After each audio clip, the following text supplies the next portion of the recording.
People share their home alone stories.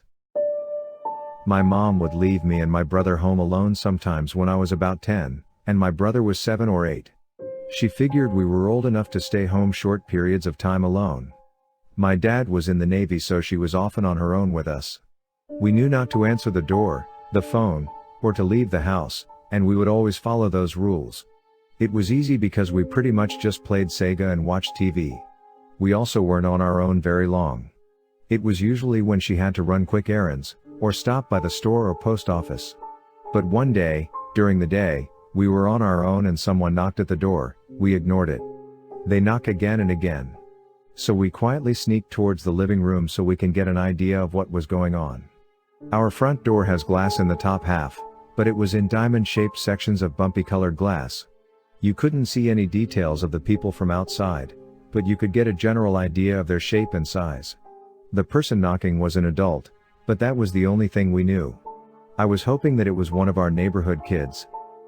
We then decided that the best thing to do is to go back to our room in the back of the house and wait for them to leave. But after we get in the room, we can hear the person coming in through our side gate. Suddenly, this went from strange to terrifying. I quickly ran to the back door, I put the slide in the dog door, and locked the back door. Then I ran back to the room with my brother. There were windows in the back with no curtains, and I didn't want anyone to see us. I told my brother to hide with me and to not make any noise. We got into one of the messier closets and just waited. My mom arrived home at about this time. She was able to see a different scene than we were as she recognized my grandmother's car. It was my own grandmother who was terrifying us.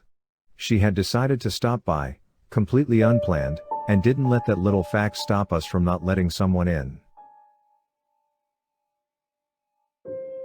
Just last winter, I heard something on the back porch and didn't think anything of it since we sometimes get a random cat or raccoon messing around. Then, after a few minutes, heard it again but like walking off the deck. So at this point, I grab my weapon and go check. I put the back lights on and Therese nothing but footprints in the snow. I called the cops and they said the prints went up to the back door of every house on our side of the street, then just off into the woods. The next day, a few miles down the road, the man was shot and killed while breaking into a guy's house while he was asleep. One night I was downstairs playing some game with headphones on when I started to hear a strange noise. It sounded like a cat meowing, but more so if a human was trying to imitate a cat's meow. For a while I shrugged it off, thinking it was coming from the game. Eventually I turned to look at the front door to see my dog tilting her head and staring at it. I took off my headphones and realized the sound was coming from right outside my house. Once off, I was certain that it was a human imitating a meow. I sat still for what felt like ages, just staring at the door, deciding if I should make a sound or just let it pass. To this day, I have no idea what was out there.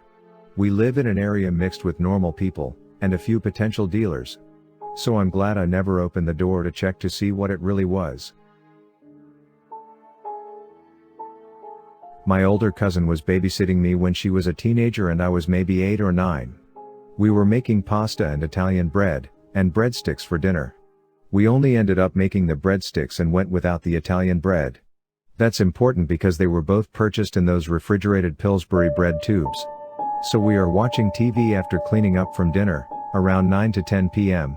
Parents should be home soon, and we hear this loud bang come from the back of the house. We both freaked. I grabbed my softball bat and she grabbed a knife from the kitchen. We called my parents, who then called the cops, because we really thought someone was at the house. We run outside freaking out and locked ourselves in the garage. The cops get there before my parents and scour the house before they let us back in. They didn't find anything and said we were clear to go back in. My parents come back in with us. They get to the kitchen and find the tube of bread we didn't use, sitting on the counter spilled everywhere. Turns out when you don't put those back in the refrigerator they pop open on their own when they get warm. That was the huge popping bang noise we heard, a tube of bread. I was about 13 or 14 at the time and was home alone watching TV while my parents were out with friends when at around 9 p.m. I get a call from some random number. I obviously answer and when I say hello, it almost sounded like someone is faintly breathing on the other line. After saying hello a few other times, I hang up and think nothing of it. Well, about an hour later, I decided to call that number back for whatever reason, and I get one of those "we're sorry, this number has been disconnected," but then the second I hang up, the number started calling the house again. I immediately got out of the house and went to the neighbors to hang out until my parents got back home. I was on my computer working on some projects for class. Next thing I hear are fingernails running down the length of the wall towards my bedroom door. I get out of my chair, check the halls, and see nothing. I go sit back down at my desk and then hear heavy footsteps walking away from my door back down the hall. I get up again, and see nothing. 15 minutes or so passes by and the house is quiet, but then I hear footsteps again and then my door creaks open. I get up, and run to my door, but there's nothing there again. I panic and decide I needed to leave for a bit. Nothing ever happened again after that.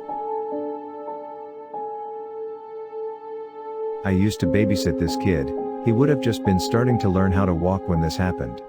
He went to bed fine, fell asleep pretty fast, all was well. About 2 hours after he went to bed, I was playing computer games and just glancing at the baby monitor that the parents had set up. Of course, it was somewhat flickery and the image wasn't perfect, but it was helpful to make sure he was okay. On this particular night, the camera glitched horribly and was very fuzzy for a minute or two. When it cleared up, the kid was gone. I freaked out internally, but still wanting to make sure he was okay, I get up and made my way across the hall to his room. The door was open a crack, leading to a dark, empty room. No kid to be seen, so I nudged the door open and walk in, heart pounding. When something grabbed my leg, I pretty much died of fright. The little guy had gotten out of his crib and made it to the door, but got stuck holding himself up on the doorknob. When I walked past, he latched onto my leg. I was glad that he was okay, but that was terrifying.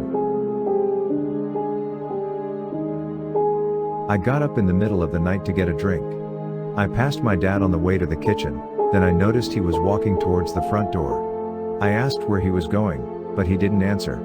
It was like he was in a trance, it seemed. He walked past me as if I was invisible, and out the door. I walked up to the door and looked out of the window. He was sitting on our sidewalk that led to the driveway, under a tree.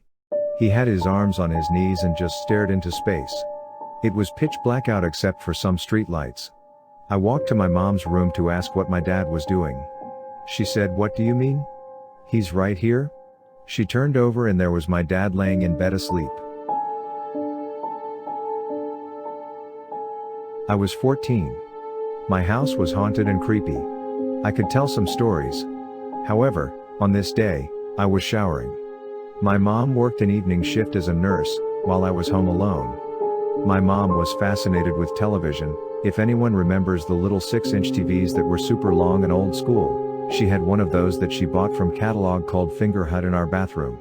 Since it was there, I had the news or something on for background noise. While I was showering, the cable went out and it was the static white and black fuzz with a sh sound. Being in the shower, I could not exactly deal with it at that moment, so I just let it go.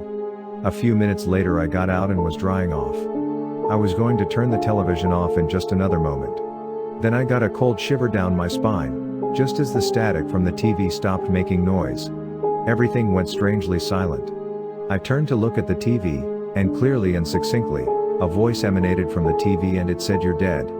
I got a pair of shorts on really fast and exited the house, sitting on the front porch outside until my mom came home 3 hours later. I was home watching TV while my 2 6-year-olds were asleep upstairs, and I was breastfeeding my 5-month-old daughter. We were the only ones home at the time. I hear rustling and quiet running footsteps and giggling in the other room and get annoyed because I'd had to put them to bed multiple times that night and it was nearly midnight. I tell them to go to bed and the sounds stop, but I didn't hear any footsteps on the stairs. The sounds start up again and I tell them again to go to bed, and the sounds stop for a moment before they seem to move to the kitchen. I finally get up and stomp over to drag them up to bed, but the second I step through the door and say their names, it goes dead silent. Both rooms were empty. They couldn't have gotten back upstairs without going past me, and I would have heard if they slipped out the back door because the pool alarm would have beeped. I glance around in the few places they could have hid and find nothing, and at this point I'm starting to feel a prickly sensation all along the back of my neck and immediately turn around and run upstairs and straight to their room. When I got to their room, they were both asleep in their beds, and I know they don't know how to pretend sleep very well at this point, but I poked them a bit to check, and they were both out. I locked us all in their room and sat in their chair with my daughter that night. I didn't sleep at all and listened for anything else, and heard nothing.